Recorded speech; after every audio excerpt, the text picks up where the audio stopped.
Miracles. Real stories. Welcome to meet you again. Today, we would like to talk about miracles, real stories. Miracles, performed by God and the saints, but magicians can also perform supernatural things like miracles. In this article, we are only talking about the miracles that God has done to save people in desperate, dangerous situations that could die. As far as we know, not one just go to church, pray for the miracle, then got it, like winning Super Lotto. For each person has a mind and ability to do a job. No one is waiting for money to fall into their hands. There is some very poor man, working lifetime, suddenly he won the lottery, becoming a millionaire, then a waster. Finally he runs out of money, borrowing, and he died in poverty. The condition to be saved by God is when people have done their best to accomplish a project with all their strength, but not overcome a challenge.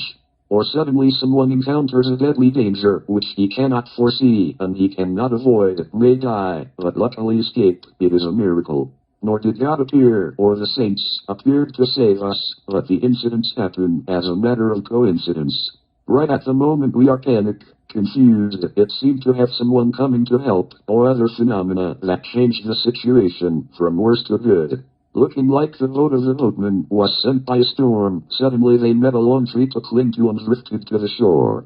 We can recognize the miracle, or the hand of God always protects the children when they are completely inadequate to consider and act like an adult. Reading the news, we know a child who lived normally in 3 or 4 days with his mother's corpse when his mother drove a car and her car plunged into an abyss. There was a child living with her mother's corpse for several days in the house due to illness. In Vietnam, there was a little girl straying in the woods. She was found sitting in a ravine. She said there was a woman to feed her, and she said her to sit here. Her parents will come. For the 2 children who spent many days with their mother's corpse, it is possible that the angel appeared as their mother, feeding them and changing diapers for them.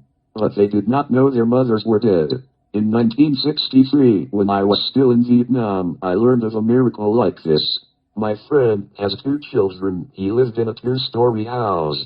The second floor has a balcony. Each afternoon his children often stood on the balcony to greet him going home from work. That day, he drove a Honda motorcycle and stopped in front of his home. He saw his son, about 6 years old, climbing onto the railing and falling to the ground. Because the motorcycle was still running and he was still on his motorcycle, so he couldn't run to support the child. The upstairs house in Vietnam, about 5 meters high, and the house, located near a gravel road. The baby fell to the ground like a bag of rice. He did not cry. My friend panicked, urged his wife to carry the baby on his Honda to the hospital. I heard that his son had fallen downstairs and I waited until 10 o'clock at night. And he went home with his wife and his son. I asked, he said the doctor said the baby had no injury. I was still afraid anything could affect the baby's body and his nerves. But until 1993, the boy was still alive and well. This case is a miracle. Vietnamese people often said the babies were protected by their ancestors. Another case in the United States, a young woman with a 3-year-old son. She left her baby boy playing in the bed near the window. No one knew how the boy could jump out of the window. The young woman hurriedly ran to save her boy. She took the child's foot, but only his shoe left. Luckily, at that time, her mother was staying in the garden. She caught the baby.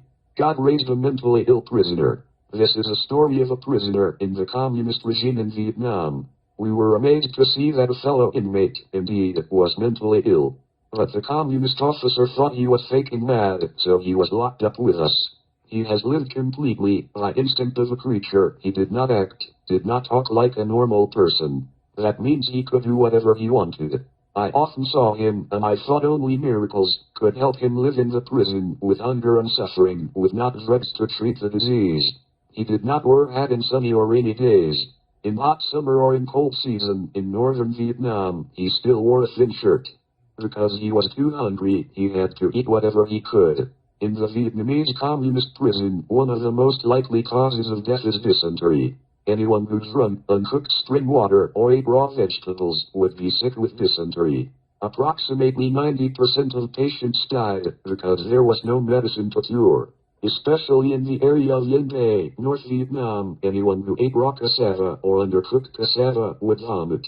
Vomiting is most effective to cure when eating raw sweet potato leaves. If taking aspirin, the reaction would cause death. Unlike all normal inmates, this prisoner was indeed raised by God. He usually went to the shallow stream near the camp office where people washed vegetables, pork and chicken. He picked up the end of cassava roots that were cut off about a fingertip, and he kept for daily food. At night, he sat in the corner of the room to catch the mouse. When he caught the mouse, he used a few sticks of dry wood as big as a chopstick to catch fire from an oil lamp. Then he burned off all the hair of the mouse and ate its flesh.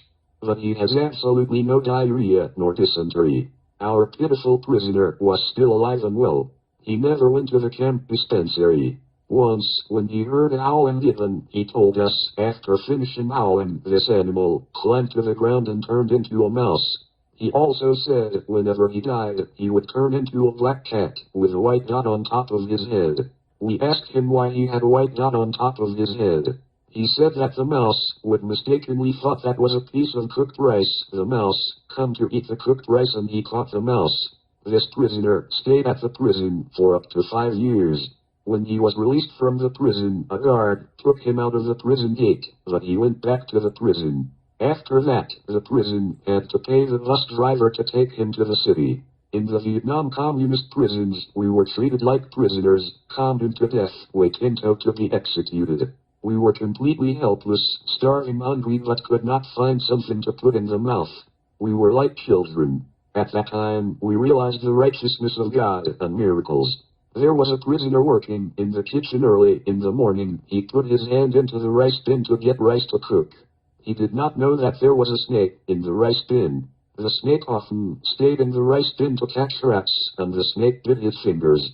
He saw a snake running out of the rice bin. He shouted. His inmates ran around, not worrying about saving him, but finding the snake to catch it for food. The prisoners also did not know how to save it. It would take too long if they met the camp staff, and it was unlikely that the camp had medicine to treat the prisoner from venom. The prisoner was sent back to his room to rest, because his hands were red and swollen.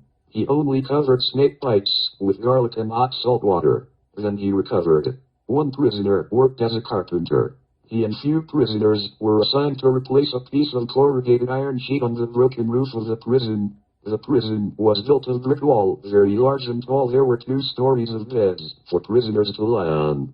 The roof, from the ground, was high up to more than 30 meters. The prisoner sat on the roof. He turned around, and the iron he was about to replace the old one just removed suddenly slid down while he was sitting on it. Corrugated iron sheets in Vietnam were about 2 meters long and over 1 meter wide. It was unbelievable, like a miracle, that the prisoner was still sitting on that iron sheet, and the sheet slid along the roof and landed on the courtyard like an airplane landing on the airstrip. The prisoner had absolutely no injuries. His inmates, who witnessed this scene, were shocked, thinking that he would break his head or break his neck and die. He was still calm, because everyone thought life or death in this situation did not matter. Sometimes they even wanted to die early to ease suffering. Inmates often say, it is better to die full than to live hungry. Group of 3 angels. Sun Lin recalled 2 seemingly miraculous cases. That evening, I drove closer to home, to a crossroads. The car suddenly stopped running. I was trying hard to turn the steering wheel while pushing the car close to the curb to wait for the tow to arrive. Suddenly I saw 3 Americans pass by. They helped me push the car into the parking lot of a nearby market. I was taking care of the car, just saying thank you. Then I stood, breathing because I was too tired, and I called home. Later, I knew my car had a broken timing belt. Another time, also in the evening, I went to a funeral at a strange church. Since there are many cars parked in the parking lot, I saw an empty space under the trees, so I drove in. I was about to turn off the engine when I saw 3 people dressed in polite suits. I thought they also attended the funeral, but they were talking to each other in front of my car. One of the 3 told me this is a handicap parking. I quickly backed the car to look elsewhere. Later, I thought, was it a coincidence that during Mass at night, there was 3 people standing under a tree outside the parking lot without entering the church? Did Angel help my car not be towed? I met 3 people in black, in the dark, in 2 times. I think it's a group of 3 angels. A car kept on running with empty gas tank. My daughter lived in Santa Barbara, Southern California. Her family went shopping at Santa Ana, about 3 hours drive away. On the way back, it was around 8 p.m. The car was running close to their house, then suddenly slowed down. My daughter's husband drove the car. My daughter sat at the side chair. The back seat were their 2 little children. They were sleeping. She looked up at the dashboard and saw that the gas level indicator has stopped at the lowest line. So the car was out of gas. She grumbled her husband, who was so absent-minded for traveling long distances without filling the gas tank. She was very scared, because this highway was surrounded by a ridge of hills, not near the residential area, so she just kept praying God for help.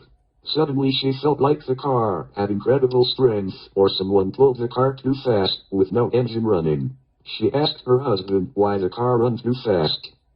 Her husband said he did not know why. About 5 minutes they entered the town. My daughter felt very lucky and happy that her family were safe. She thanked God and told her husband to drive to a nearest gas station to fill the gas tank. Her husband, still by a lazy or stingy nature, said, "Our home was nearby, let's go home tomorrow to refuel." Her husband had just finished talking. The car stopped and could not start the engine anymore. Fortunately, the car stopped just a few yards from the gas station, so the couple, thanks to some people, pushed the car into the gas station. My daughter believed God saved her family. It was a miracle, because it was impossible for a car run out of gas, as if someone pushed it away, and pushed it away very quickly, then it stopped near the gas station. Because my daughter's husband was too stubborn, he did not believe that God saved them. As a result, they had to push the car to the gas station. Our Lady saved the heathen. This is a story of an agent in the U.S. intelligence agency. She was abandoned, because both the Communist Intelligence Agency and the U.S. intelligence suspect she was a double agent. Sun Lin, I recounted this story according to her husband when the 2 met in America. Today, her husband is still alive in Santa Ana, and she died of illness a few years ago. The life of a female intelligence agent, of course, has many mysteries. Maybe her husband did not know all. In this article, we only tell the facts to prove that she was saved by miracles. I would put her nickname is Ms. Chin. Her husband, around 1978, was very young. Previously in Vietnam, he worked in an American department. He entered the U.S. before April 30, 1975. He was the type of priority for the U.S. to evacuate, because he worked in the Vietnamese American Agency. After coming to America, he applied for a job in the Department of Social Affairs. In the Department of Social Affairs, he was in charge of helping Vietnamese people to get Medicare and food stamps. Among those who went to the social department, he met Ms. Chin. He helped her with paperwork, apply for benefits and food stamps. He knew she was single, not married, so they had special sympathy to each other. On weekends, he often took her to beaches, Hollywood Hills, and many other landscapes. Some Sunday mornings, he took her to play somewhere. Then he said her to wait. He went to buy something, and then he come back. Just once, he went downhill. He grabbed some daughters, so he cooked with tortoise to treat her heart disease. One Sunday morning, she asked to follow, but he said she just waited. About half an hour later he would return. She suspected he had a date with another girlfriend, and kept her waiting alone. She planned to ask the truth, and stopped meeting him again at that time. Her husband confessed he was a Catholic. He kept her waiting to go to church. She said let her follow him to the church. That Sunday morning, they entered the church. She knelt beside him. She suddenly became excited, as if she wanted to cry. He did not know what happened to her, or she sat too long in the church and she feel tired. When they got out of the church, he asked her if something wrong that made her feel unwell. She said the picture of Our Lady in the church was exactly the picture of the woman who saved her from the communist prison. The following is the story of how she was kept by Our Lady while in Vietnam. While working at an American intelligence agency, she was ordered to meet with a stranger in the outskirts of Saigon. In the intelligence agency, people only recognized each other by cue or password, rarely to know each other before. According to the designated itinerary, she pretended to be a passenger on the bus. She got off at the bus station near Quebec Kai, where it was a Viet Cong base. Many people by day followed the South Vietnamese government, but at night they followed the Viet Cong. There was a young woman and a young man come to meet her. They got to know each other through costumes and greetings. She was brought into a house and invited to dinner. In the evening, after exchanging information, she was about to leave, but they told her that she was arrested. Then they took her down a tunnel. For the next several days, she suffered many tortures and being interrogated around the clock. Over a week or so, her kidnappers suddenly treated her well. She was rested, showered, and they gave her a delicious meal. She thought that this was not the time when the communists let her go. She saw the signs that they would kill her, and the delicious meal was the feast of final grace. The communists could execute her next day.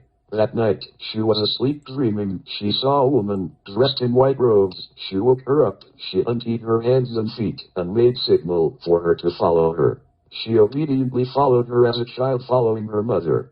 They got out the tunnel to the main road. The woman caught a bus. She sat next to her. The strange woman took her off the bus. She felt like in her dream. When she stood at the front door of her cousin's house, it was morning. She heard the sound of the car running and many people speaking. She knew that there was a fairy who saved her, brought her here, but she did not take her to her parents' house because the Viet Cong would come to her parents' house to find her. In Vietnam, people go to the market in the morning, buy food, and they rarely lock the door. She pushed the door and got into the house. She met her uncle. She told him to stay here for a few days because she was tired. During the few days here to rest, she still believed that there was a fairy, a miracle that saved her from being shot by the communists. When she returned to the agency and reported her absence, she was arrested, interrogated and tortured by the communists for several days. But the intelligence agent just asked her why she was back. She lied that she escaped while the guards slept. She was paid for her work and sent home. A week later, her agency came to her house to pick her up. Instead of sending her back to work at the office, she was taken to Kai Hoa prison, where prisoners are kept. And she was locked in an isolated room. At this point, she knew that she was recognized as a double agent. Instead of killing and eliminating her, she was assigned to South Vietnam to punish her. She had just escaped being killed by the communists. Right now, it was the people who recruited, trained and forced her to do deadly dangerous things, doubted her, abandoned her. Well, have to bear, because that was the fate of the spies. She knew that the Vietnamese government, even Vietnamese security intelligence, had to obey the orders of the U.S. intelligence agency. The Vietnamese government did not know anything about her. If people wanted to kill her, it's as easy as turning the head. During the Vietnam War, a person died of any reason, or one person disappeared in this world. No one cared, because intelligence was a secret profession, very well paid, but also very dangerous. Her parents only knew that she worked in the U.S. office. In time she was totally desperate. Every early morning, there was a woman, dressed in white robes. She appeared outside the prison door and gave her a delicious stuffed bread. She could only reach out her hand to accept the bread and nodded her to say thanks to the stranger and admired the stranger for daring to risk giving the bread to her. It was at the end of March 1975. She was completely ignorant of the external change, which meant that the U.S. was about to withdraw from Vietnam. One day, an American agent, followed by a Vietnamese guard. The agent took her to his car and told her to sit in the back of his car. He brought her to the front of a park. There were a lot of Vietnamese here. The American agent said her to follow these people and she had to stay with these people. Then, he said goodbye to her. She saw many Vietnamese people waiting, everyone carrying luggage like they were going on a trip. She asked them where they went. They said they were American employees waiting for the American car to pick up on the plane to evacuate to the U.S. because Vietnam was about to lose. She was stunned. She was no longer able to contact her parents and her cousin. As a result, she went to Guam Island and entered the United States, so she was lucky to escape death, but must live in exile. After hearing Ms. Kim about her life, with 2 miracles that the Mother of God saved her, her husband was also deeply excited, and he loved her even more. After that, she applied to become Catholic, and the two held a wedding ceremony at the church. She became a faithful Catholic, very pious. Our Lady and Saint Joseph saved people. A girl near my house. Because her lover abandoned her, she committed suicide by eating rat poison. She was saved. I met her at my cousin's house. I asked her, after she took the poison and lost consciousness, where did her soul go? She said she saw her walking in a field which was only as big as her palm, but there were a lot of people hoeing the land, planting rice. She left. Why were so many people working in the field only as big as her palm? Suddenly a woman and a man came. The lady asked her, which religion do you follow? She was Catholic, but she lied. I am a Protestant. The lady seriously said to her, go back. Her soul, as if she were still alive, refused to return home. The woman and the man showed an angry expression, pretending to hit her, causing her to run away. The two kept chasing her. She kept running to the end of the road. She didn't know which way to run. She saw a sewer pipe. She went into it to hide from them. Then she woke up. Thus, Our Lady and Saint Joseph saved her from death. But she herself did not know her body. She just hit two people chasing her, and she got into the sewer pipe. That was her body. Then she woke up, saved. Comment: it is not known how her soul entered the body. About the fact that she saw a lot of people planting rice in a field the size of her palm. At that moment, her soul had just left the body.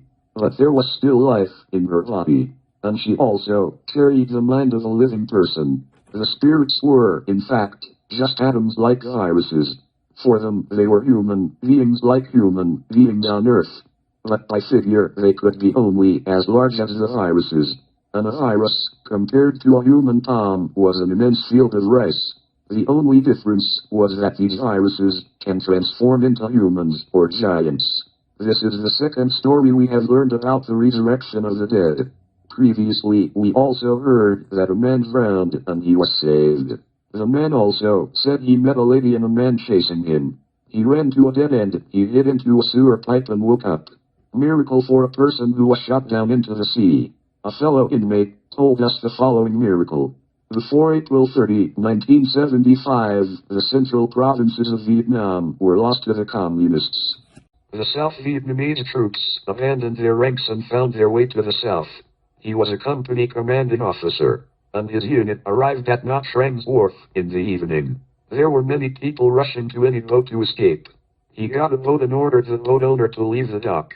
When the boat started the engine and just off the coast, crowds of soldiers on shore, because not going with him, they opened fire at the boat. People on boat hurriedly jumped into the sea to avoid the bullets.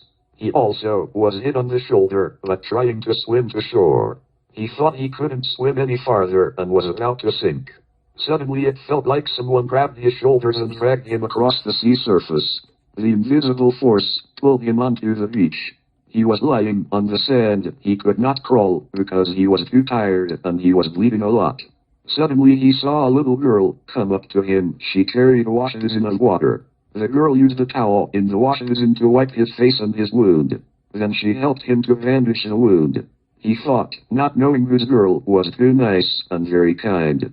He took a stack of banknotes from his pocket and gave it to the little girl to thank her. He said the little girl to bring money to her parents to buy her cake, and then he slept on the sand. The next morning, the officer woke up. He remembered that he had been shot and about to drown. Looking like God, dragged him to the sand, and a little girl brought a water tub to wipe his wound.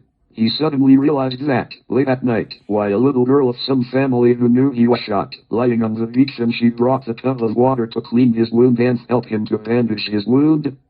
And he was so surprised that the banknotes he gave the little girl last night were still there on the sand. So God saved him. He was lived by miracles. There are two conditions that are saved by God as miracles. First, one must use up all of his knowledge, all ability to do any job. Don't be lazy, don't believe in the saints or the Lord's help, and then wait. Second, only those who are insane, children or those who are unable to do anything to save themselves, like the prisoners, will be saved. God also saved those who are in danger, even heathen, not parishioners. Some people think they are lucky to be saved. because they don't know God. There are people who believe in God too much, they think themselves are pious parishioners. God and the angel always protects them. I sat at the same table with a priest at a wedding reception. I asked him about the miracles of the Lord's favor for the priests like the Lord's disciples. The priest told me that he had to drive to another church to celebrate a mass, for fear of being late, and the street was jammed. He silently prayed that God could help him come quickly to the mass, because the parishioners were waiting for him. Only a few minutes later, the priest ran into the back of another car at red light. A lady who always went to church in the morning. Every time she got in the car, she made the sign of the cross, and she said the passengers to pray. One morning, she took a lady to church. She was afraid of being late for the ceremony, and she ran too fast. She was hit behind by a van when she turned left. Conclusion: miracles are real, but not miracles that come to anyone who only prays. Thank you for listening. Hello.